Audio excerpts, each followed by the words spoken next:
Assalamualaikum warahmatullahi wabarakatuh. Selamat siang semuanya. Perkenalkan, kami dari kelompok 2. Pada siang hari ini kami akan mempresentasikan materi mengenai memori dalam mata kuliah psikologi pendidikan. Sebelum kami mempresentasikan, izinkan kami untuk memperkenalkan diri terlebih dahulu.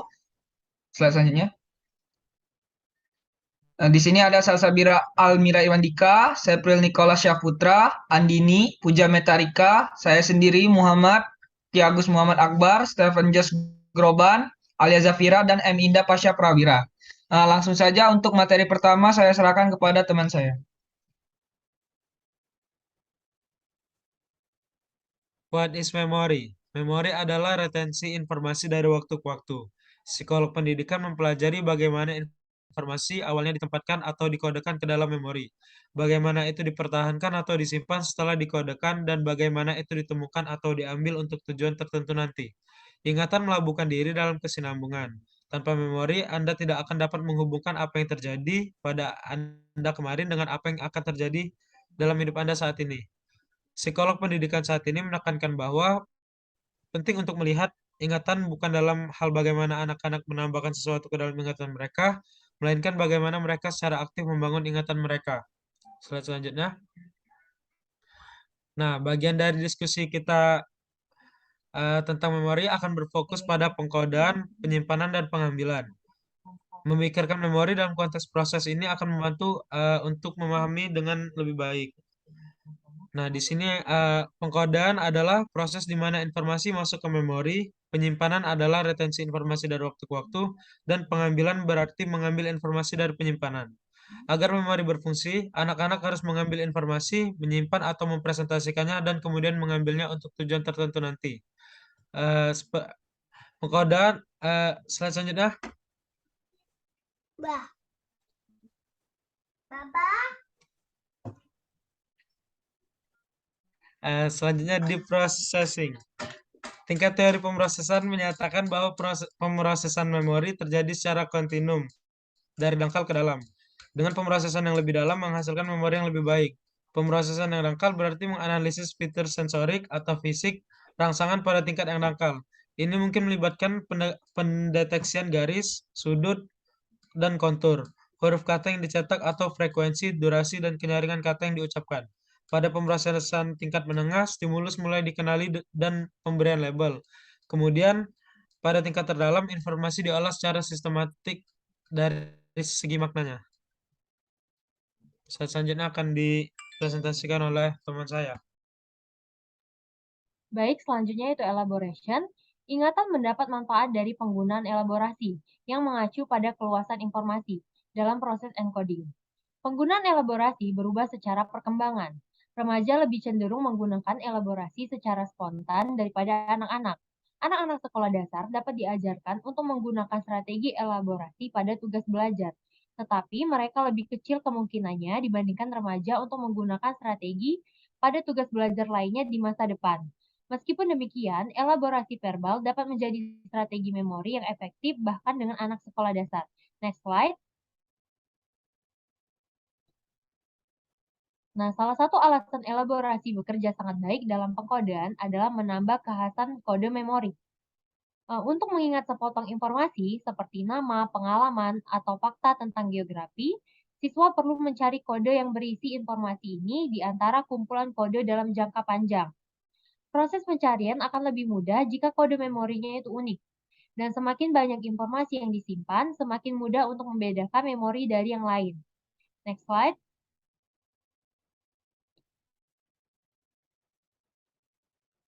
Selanjutnya, constructing image.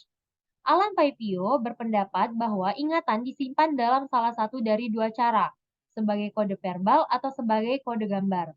Misalnya, Anda dapat mengingat gambar dengan label, perjamuan terakhir kode verbal, atau dengan gambaran mental. Paipio mengatakan bahwa semakin detail dan khas kode gambar, semakin baik ingatan Anda akan informasi tersebut. Next slide. Selanjutnya, organization. Jika siswa mengatur informasi saat mereka menyandikannya, memori mereka akan mendapat manfaat. Semakin banyak Anda menyajikan informasi dengan cara yang terorganisir, semakin mudah Anda mengingatnya, terutama jika Anda mengatur informasi secara hierarkis atau menguraikannya. Kemudian ada istilah chunking adalah strategi memori organisasi bermanfaat yang melibatkan pengelompokan atau pengemasan informasi ke dalam unit tingkat tinggi yang dapat diingat sebagai unit tunggal. Selanjutnya akan dijelaskan oleh Vira. Selanjutnya itu adalah storage. Setelah mendapatkan informasi, anak-anak perlu mempertahankan atau menyimpan informasi tersebut. Anak-anak akan mengingat beberapa informasi kurang dari 1 detik dan informasi lainnya selama beberapa menit, jam, tahun, bahkan seumur hidup. 3 memori yang sesuai dengan kerangka waktu yang berbeda ini adalah sensory memory yang berlangsung seperkian detik hingga beberapa detik, lalu ada short term memory berlangsung selama 30 detik, dan long term memory yang bertahan hingga seumur hidup. Right?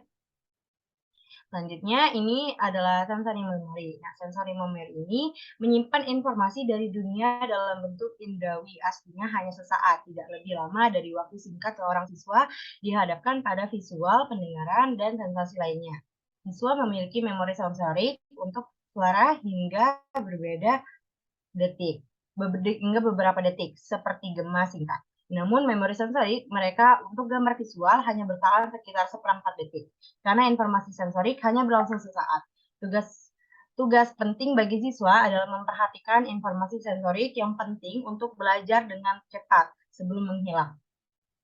Next, akan dijelaskan oleh Jos. Baik, berikutnya ada short-term memory. Short-term memory adalah sistem memori berkapasitas terbatas di mana informasi disimpan setidaknya 30 detik, kecuali jika ada dilatih atau diproses lebih lanjut. Dibandingkan dengan sensory memory, short-term memory memiliki kapasitas yang terbatas, tetapi durasinya relatif lebih lama. Kapasitasnya yang terbatas ini menarik perhatian George Miller, yang menjelaskan hal ini dalam sebuah makalah dengan judul yang menarik, The Magical Number 7 plus or minus 2. Miller menunjukkan bahwa pada banyak tugas, siswa terbatas pada berapa banyak informasi yang dapat mereka simpan tanpa bantuan eksternal. Biasanya batas tersebut berkisar antara 7 plus minus 2 item. Contoh yang paling banyak dikutip dari fenomena 7 plus minus 2 melibatkan memory span, yaitu jumlah digit yang dapat dilaporkan kembali oleh individu tanpa kesalahan. Berapa banyak digit yang dapat dilaporkan kembali tergantung pada berapa usia mereka. Dalam sebuah penelitian, rentang ingatan meningkat dari 2 digit pada anak 2 tahun menjadi 5 digit pada anak usia 7 tahun dan menjadi 6 hingga 7 digit pada anak usia 12 tahun. Terkait short-term memory, psikolog Inggris Alan Baddeley mengemukakan bahwa working memory adalah sistem 3 bagian yang menyimpan informasi sementara saat individu melakukan tugas. Working memory adalah semacam meja kerja mental di mana informasi dimanipulasi dan dikumpulkan untuk membantu kita membuat keputusan, memecahkan masalah, dan memahami bahasa tertulis dan lisan. Working memory tidak seperti gudang pasif dengan rara untuk menyimpan informasi hingga informasi itu berpindah ke long-term memory. Sebaliknya, hal tersebut adalah sistem memori yang sangat aktif. Pandangan Baddeley menjelaskan tentang working memory dan 3 komponennya, yaitu phonological loop, visuospatial working memory, dan central executive. Bayangkan mereka sebagai sebuah eksekutif dengan 2 asisten untuk membantu individu dalam melakukan pekerjaan.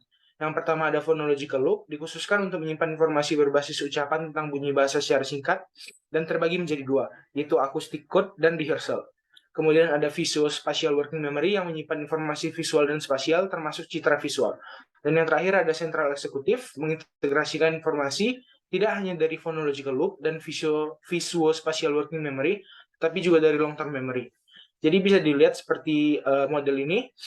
Dalam model working memory-nya Baddeley, working memory ini terdiri dari 3 komponen utama, phonological loop, visuospatial working memory, dan central executive. Phonological loop dan visuospatial working memory berfungsi sebagai asisten, membantu central executive melakukan pekerjaannya. Masukan dari sensory memory masuk ke phonological loop, di mana informasi tentang ucapan disimpan dan latihan berlangsung, dan ke visuospatial working memory, di mana informasi visual dan spasial termasuk citra disimpan. Working memory adalah sistem berkapasitas terbatas dan informasi disimpan di sana hanya untuk waktu yang singkat. Working memory berinteraksi dengan long-term memory, menarik informasi dan mentransmisikannya ke long-term memory untuk penyimpanan yang lebih lama. Kemudian terdapat 3 penelitian terbaru yang menggambarkan betapa pentingnya working memory dalam perkembangan kognitif anak. Yang pertama, working memory dan kontrol perhatian memprediksi pertumbuhan literasi dan keterampilan angka pada anak-anak kecil di keluarga berpenghasilan rendah. Yang kedua, Kapasitas working memory pada usia 9 hingga 10 tahun memprediksi pemahaman bahasa asing 2 tahun, kemudian pada usia 11 hingga 12 tahun. Dan yang ketiga, kapasitas working memory memprediksi berapa banyak item pada daftar yang harus diingat yang dilupakan oleh anak kelas 4. Materi berikutnya akan dijelaskan oleh Vira.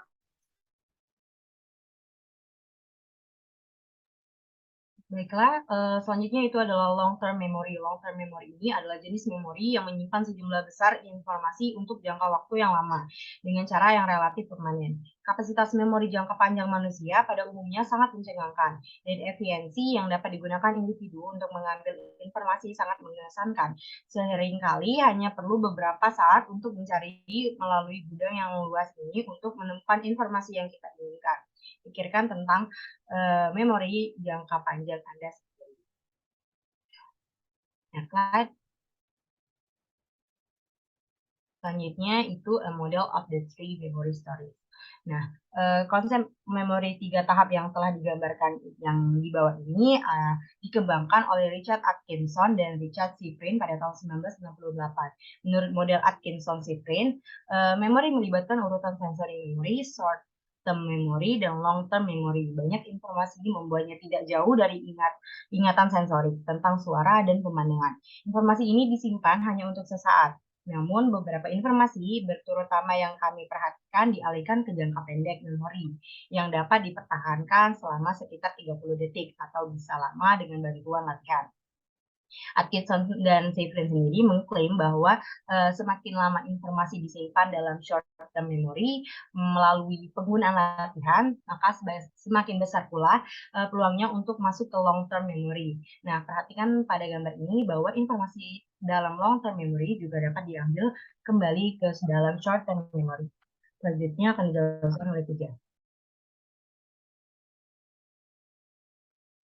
Baiklah, selanjutnya ada long term memory content. Jadi berbagai jenis memori itu dapat dibedakan tidak hanya berdasarkan berapa lama memori tersebut bertahan, tetapi juga berdasarkan isinya. Nah, di sini memori jangka panjang itu dibagi menjadi memori deklaratif dan non-deklaratif, di mana deklaratif memori ini dibagi lagi menjadi episodic memory dan semantic memory. Next slide.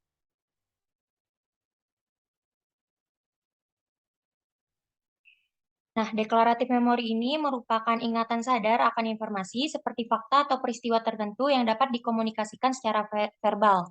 Demonstrasi memori deklaratif pada siswa itu dapat mencakup menceritakan peristiwa yang telah mereka saksikan atau menjelaskan prinsip dasar matematika. Namun, siswa tidak perlu berbicara untuk menggunakan memori deklaratif ini. Jika siswa hanya duduk dan merenungkan suatu pengalaman, memori deklaratif ini terlibat. Nah, memori deklaratif ini disebut juga dengan memori eksplisit. Kemudian ada non-deklaratif memori. Non-deklaratif memori ini merupakan pengetahuan prosedural berupa keterampilan dan operasi kognitif. Memori non-deklaratif ini tidak dapat diingat kembali secara sadar, setidaknya tidak dalam bentuk peristiwa atau fakta tertentu. Nah, ini membuat memori non-deklaratif itu sulit untuk berkomunikasi secara verbal. Ketika siswa menerapkan kemampuan mereka untuk menari, mengendari sepeda, atau mengetik di keyboard komputer, memori non-deklaratif mereka sedang bekerja. Nah, itu juga bekerja ketika mereka mengucapkan kalimat yang benar secara tata bahasa tanpa harus memikirkan bagaimana melakukannya. Memori non-deklaratif ini disebut dengan memori implisit. Next slide.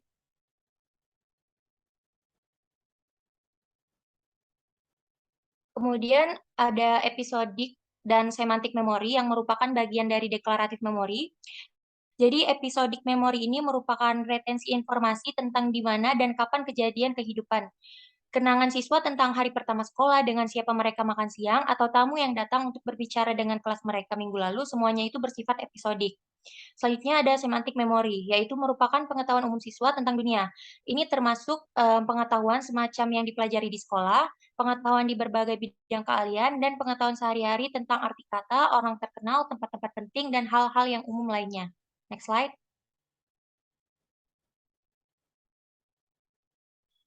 Kemudian ada representing information in memory. Yang pertama itu ada network theories. Network theories ini menggambarkan bagaimana informasi dalam memori itu diatur dan dihubungkan. Salah satu teori jaringan paling awal menggambarkan representasi memori sebagai susunan hierarkis dengan konsep yang lebih konkret. Untuk materi selanjutnya akan dijelaskan oleh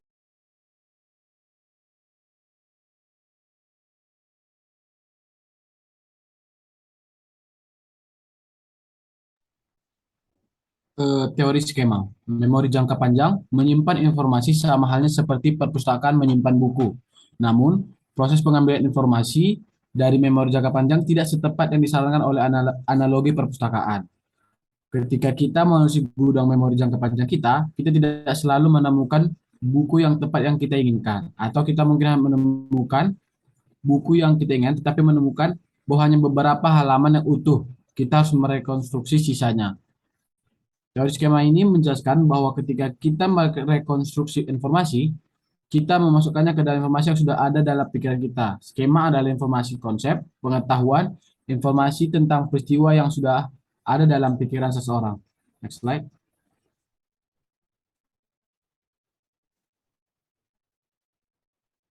Teori skema secara akurat memprediksi bahwa orang tidak selalu menyimpan dan mengambil bit data dengan cara akurat seperti komputer. Pikiran dapat mendistorsi suatu peristiwa saat saya menyandikan dan menyimpan kesan realitas. Skrip merupakan skema untuk sebuah peristiwa. Skrip sering berisi informasi tentang fitur fisik, orang, dan kejadian umum, jenis informasi yang berguna saat guru dan siswa perlu mencari tahu apa yang terjadi di sekitar mereka. Next slide.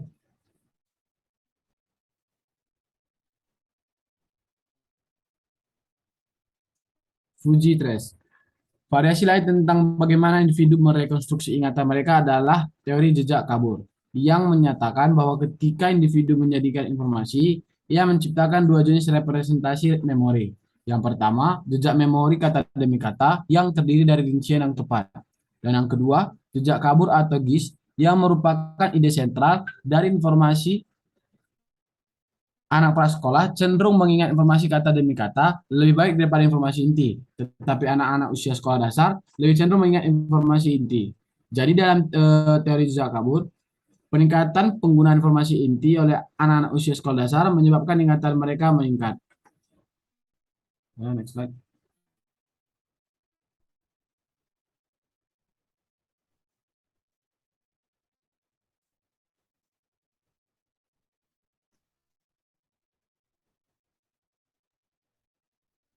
Strategies for helping students improve their memory. Yang pertama, memotivasi anak untuk mengingat materi dengan memahaminya, bukan hanya sekedar menghafalnya.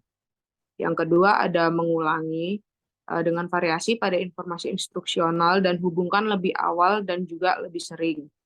Yang ketiga, ada strategi mnemonik, yaitu mnemonik adalah alat bantu memori untuk mengingat informasi, ilmu tentang cara menghafal, dan dapat melibatkan perumpamaan dan kata-kata. Next slide. Nah, bentuk-bentuk mnemonik ada puisi, the spelling rule, lagu, frasa, akronim, dan locus method. Nah, bentuk-bentuk ini tuh cocok untuk anak-anak dengan usia-usia tertentu. Misalnya untuk for young children, itu yang pertama yang paling cocok adalah puisi. Nah, puisi itu merupakan salah satu bentuk mnemonik termasuk dengan aturan Jar-top atau water faucet rule, righty, tighty, lefty, loosey. Lalu selanjutnya ada the spelling rule, I before E except after C. The month rule, 30 days, head, September, April, June, and November. Lalu ada lagu dan juga frasa. Nah, frasa ini adalah bentuk kata dengan menggabungkan huruf depan. Kalau untuk older children itu ada puisi, akronim, dan juga frasa. Kalau untuk remaja itu ada akronim, frasa, puisi, dan yang membedakan adalah locus method. Nah, bentuk-bentuk ini tuh yang membedakan adalah konsistensi atau signifikansi dari setiap bentuk mnemonik ini di setiap lebih tuanya anak kayak gitu. Jadi kalau misalnya untuk young children, frasa atau puisi itu puisi atau frasa atau akronim untuk older children atau remaja itu bakalan lebih kompleks kayak gitu. Misalnya pada akronim dia akan lebih misalnya untuk young children dia hanya terserah untuk dari kata-katanya. Misalnya yang penting ada huruf di salah satu katanya, tapi untuk older children dia itu lebih spesifik lagi, misalnya dari huruf depannya kayak gitu. Nah, kalau untuk remaja dia sama kayak gitu, tapi dia lebih spesifik lagi, misalnya dia dari kata depan, kata tengah, dan juga kata akhir, seperti itu. Next.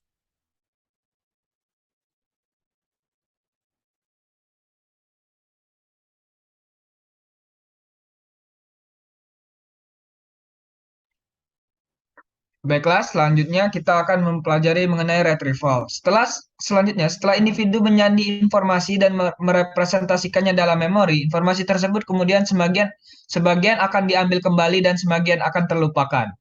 Yang pertama ada retrieval atau pengambilan informasi pada memori, kita dapat terjadi secara otomatis atau membutuhkan usaha. Jika ditanya bulan berapa sekarang, Anda akan langsung bisa menjawab. Sedangkan jika ditanya siapa pembicara pada seminar bulan lalu, tentu Anda akan berpikir sejenak. Serial position effect. Urutan dari informasi yang didapatkan juga berpengaruh, di mana informasi yang kita dapatkan di awal dan di akhir lebih mudah diingat dibanding informasi yang didapatkan di tengah. Primary effect adalah informasi yang Anda dapatkan di awal merupakan informasi yang cenderung Anda akan diingat.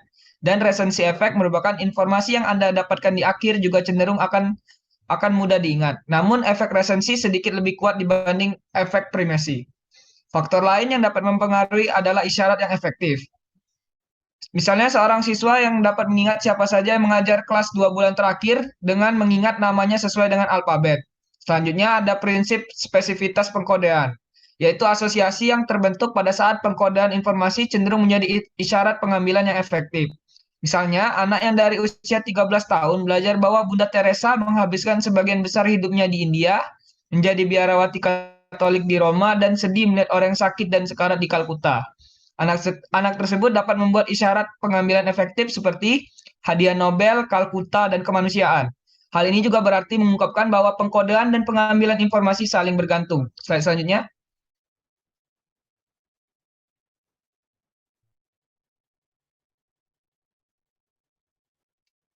Aspek lain dari pengambilan informasi adalah tugas dari pengambilan itu sendiri. Yang pertama itu ada recall. Recall itu merupakan tugas memori yang mengharuskan individu mengambil informasi dari yang telah dipelajari sebelumnya. Seperti seorang siswa yang harus mengerjakan ulangan berbentuk esai. Sedangkan recognition merupakan tugas memori yang hanya memerlukan individu untuk mengenali informasi yang sudah dipelajari. Seperti menjawab soal ulangan berbentuk pilihan ganda. Kebanyakan orang lebih menyukai pilihan ganda karena lebih mudah untuk memberikan isyarat pengambilan yang efektif. Selanjutnya akan dijelaskan oleh teman saya. Baik, selanjutnya forgetting. Cue-dependent forgetting adalah kegagalan dalam memahami yang disebabkan oleh kurangnya isyarat mencari keterangan yang efektif. Gagasan tentang lupa yang bergantung pada isyarat dapat menjelaskan mengapa seorang siswa mungkin gagal untuk mengambil fakta yang diperlukan untuk ujian, bahkan ketika dia yakin dia sudah mengetahui informasi tersebut. Misalnya, jika Anda belajar untuk ujian dalam kursus ini dan ditanyai pertanyaan tentang perbedaan antara ingatan dan pengenalan dalam pengambilan, kemungkinan besar Anda akan mengingat perbedaannya dengan lebih baik jika Anda memiliki isyarat, isian kosong, dan pilihan ganda. Next slide. Interference theory. Interference theory menyatakan bahwa kita lupa bukan karena kita benar-benar kehilangan ingatan dari otak kita, melainkan karena informasi lain menghalangi apa yang kita coba ingat. Bagi siswa yang belajar untuk ulangan biologi, kemudian belajar untuk ulangan sejarah, dan kemudian mengikuti ulangan yang pertama kali adalah biologi, informasi tentang sejarah akan mengganggu dalam mengingat informasi tentang materi biologi. Dengan demikian, teori interferensi menyarankan bahwa jika Anda memiliki lebih dari satu tes untuk dipelajari, Anda harus mempelajari terlebih dahulu ulangan apa yang Anda ikuti duluan. Artinya, siswa yang mengikuti tes biologi akan mendapat manfaat dari mempelajari sejarah terlebih dahulu dan mempelajari biologi sesudahnya. Next slide.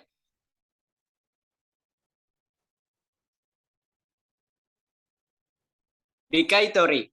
Pembelajaran yang baru menciptakan jejak memori neurokimia yang pada akhirnya akan hilang. Dengan demikian, decay memory menunjukkan bahwa berlakunya waktu bertanggung jawab atas terjadinya lupa. Peneliti memori terkemuka Daniel Sketcher pada tahun 2001 mengatakan bahwa lupa yang terjadi karena berlalunya waktu. Kenangan hilang dengan tempo waktu beda, beberapa kenangan bertahan dengan waktu yang lama, terutama ketika kenangan kenangan tersebut terlibat dengan ikatan emosional. Baik, saya kembalikan ke Muhammad. Baiklah, terima kasih telah mendengarkan. Sekian presentasi kami mengenai memori. Saya akhiri. Wassalamualaikum warahmatullahi wabarakatuh.